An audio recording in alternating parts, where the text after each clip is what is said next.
Hey guys, welcome to Black Angus Reviews. Today I'll be reviewing Chapter 9 of The Mandalorian, which is Episode 1 of Season 2. Unfortunately, I've been way behind reviewing, so I'm trying to close a gap before the season finale coming this Friday.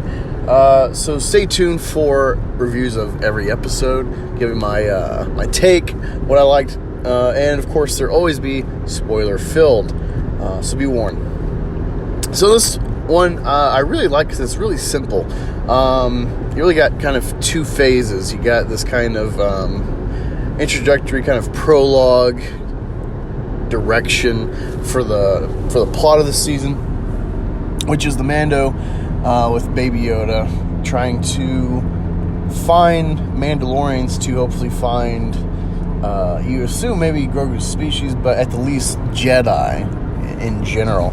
To, return him to his kind, if you will. Kind of like the Mandalorians. Mandalorians aren't really a race. They are an idea that unifies people. So that's kind of cool duality there. But yeah, you start out, I can't remember what planet this is on, but he ends up going to sort of like a boxing match, an arena, to meet up a contact, trying to find Mandalorians. And it's kind of cool. You see some Gamorrean guards fighting with like these, electro axes or whatever. And it seems like a death match. And of course, it actually is, unbeknownst to the Gamorreans, because the contact ends up shooting him, making a point that, like, yeah, I'm not a gambler, man. I place my bets, knowing well in advance who's going to win. And yeah, it's all set up. Just trying to get Mando's armor because Beskar is just rising in value. It's like gold. And so a fight ensues, and Mando starts murking on fuckers. It's really funny, actually, because one of the trailers for the Mando actually is from, a part is from this scene where Baby Yoda sees that he's prepping his whistling bird, and Baby Yoda hits the button and hides, which is comedic relief, but it's like, yeah, we know what's about to happen, what's about to go down. You don't want to be in the way of that whistling bird. And it's kind of cool because I don't like the design of this alien. I know it actually has been in Star Wars for a while, but yeah, it's like a Cyclops thing. John Leguizamo supposedly is the voice actor, which is surprising because it doesn't sound anything like him. They put a good effect on him. Yeah, Sid the Sloth and the clown from Spawn. Yeah, that's who's playing that Cyclops, if you didn't know. Anyway, Mando gets his info and is going back to Tatooine. And this is really what I like about this episode, is I feel it reflects this kind of middle ground creatively that Star Wars can really explore, capitalize on, and please most of the fan base, regardless of what era you're really a fan of. The original trilogy, of course, it's the original trilogy planet. Prequels, because Tatooine, of course, is key in that storyline as well.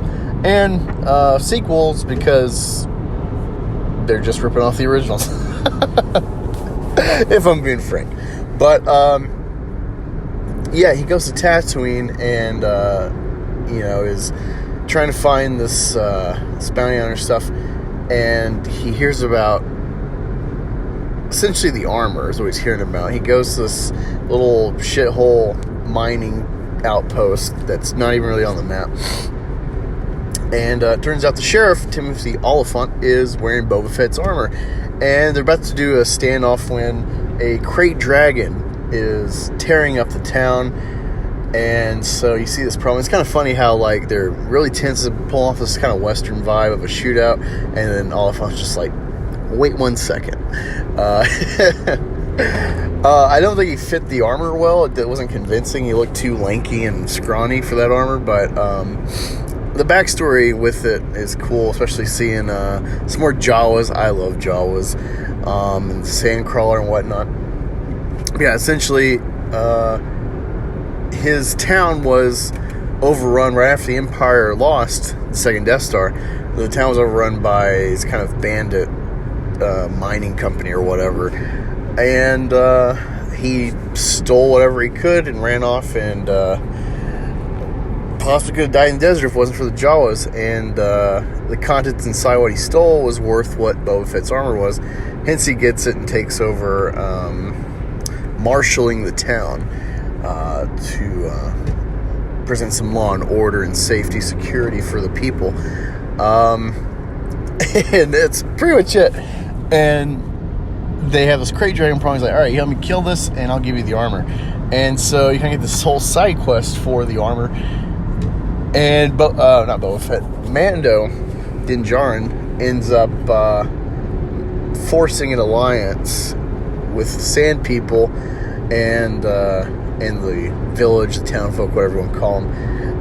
And you got this kind of cowboys and Indians vibe, because it's like, oh, well, these people murder us, you know, they raid us and stuff, and the Tusken Raiders have the view of like, well, you steal our water and, you know, our resources and whatnot, and so I don't have to fight back or something. So it's kind of cool, because you kind of got this noble savage classic storyline presentation with the Tuskens, because it's really cool. You get in depth with the Tusken culture. Apparently they actually had a deaf person add an element to their language and whatnot, where like they kind of do a gesticulating form of talking and whatnot. So that's kind of cool. I didn't really like Mando talking like them. It's not convincing that a human could just switch on to speaking Tusken, but whatever, you know, it's a minor critique. It's another universe, so whatever, but it's not really convincing. It's kind of annoying, actually. It's kind of cool to see the crocodile dogs from episode 2 and whatnot. It just adds more context to like Anakin and later Luke's dealing with the Sand People. And this is what I'm talking about. This is what's really cool, is this isn't an episode to really expand the lore of the Mandalorian as a show, so much as it's filling in kind of, you know, background, minuscule stuff for the story of Star Wars, adding more depth. I think that's where Mandalorian and future Star Wars products can really pay off for everyone as fans, is just exploring these kind of niche, unthought of areas. You know, who thought to really dig into the Tusken Raiders? I'm sure they've touched on them here and there in the EU or something, but just actual film, you never really see depth to these background characters. So this is what's really cool. In my view, this is where Star Wars can win, as long as they're not, you know, really pushing boundaries of believability for the universe and what's clearly established and what the rules are. But yeah, that's what I really loved about this episode, was just, you know, it was like we're living in Star Wars. It's not really worried about, the grand force issue of Star Wars, which I love, but, you know, it can be like Assassin's Creed, where it's like, man, like, if this is every episode, this is getting irritating. The stakes can't be this high every freaking time.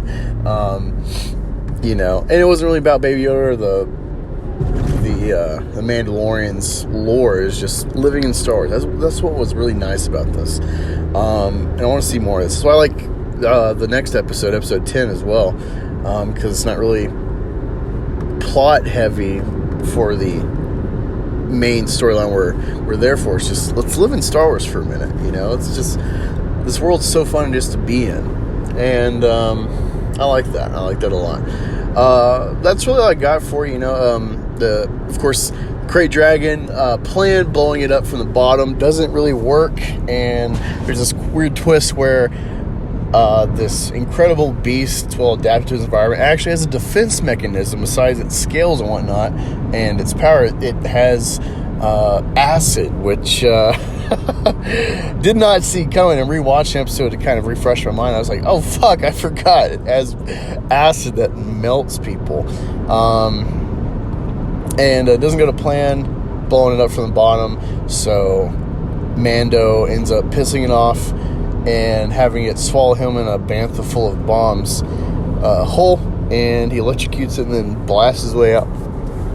And it's reminiscent of Hercules and the Hydra in at least the Disney telling, which I love. It's probably my favorite sequence, actually, in that movie, is the Hydra scene. But, yeah, that is my review of Mando Chapter 9, Season 2, Episode 1. What did you think? Let me know in the comments. What were your pluses, your minuses, or whatnot, your negative critiques of this episode? Kind of cool thing that everyone's picked up on that was kind of very obvious was this is directed as well as written by Favreau, and there's clearly an Iron Man reference or Easter egg with the Marshal using the Boba Fett armor to shoot and blow up a speeder or whatever from the bandits, and him turning away after the explosion, which is like Iron Man blowing up the tank, which is a really cool scene to show how badass he is. Felt kind of weak, but it wasn't really earned in this case, aside from just like the actual features of the armor and using them. It didn't really feel like an earned scene to get to that point, but it was still cool to see that kind of reference. Like, but yeah, again, I really like this. It was cool going back to Tatooine too, because in episode, I think 5, that is, I would say, the worst episode of this show, which is a Dave Filoni episode, and it was written poor, it was directed poor, and a lot of it felt like, remember you like Star Wars? You like Tatooine? Remember Star Wars? It had a lot of that member-berry stuff where it's just kind of like bashing over the head with nostalgia and no real merit. This one is like, hey, we're back in Tatooine from episode 1 and 2 and 4, and but we're doing something extra, you know. It felt a lot more earned and aware of itself, and that's what I appreciate. So yeah, those are my thoughts. Again, leave your comments below. Be sure to like, share, subscribe, all that good stuff. Help the channel grow. Appreciate your viewership, and see you next time.